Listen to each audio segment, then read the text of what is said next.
China থেকে বাজার করছি, নিজে রান্না করে খাবো। তো মাশাআল্লাহ অনেক ফ্রেশ ফ্রেশ। ও মাই গড, এত বড় বড় বড়ই। উফ, ফার্স্ট টাইম। ও মাই গড,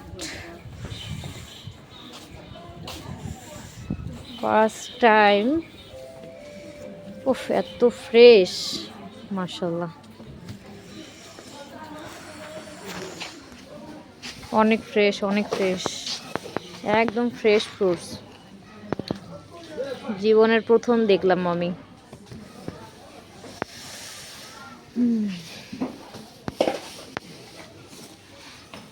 দেখেই মন শান্তি। ওয়াও, ভুট্টাও আছে, এটা আমাদের দিনাজপুরে বলে ভুট্টা। তো চায়নাতে এসে দেখলাম ভুট্টা। বাহ।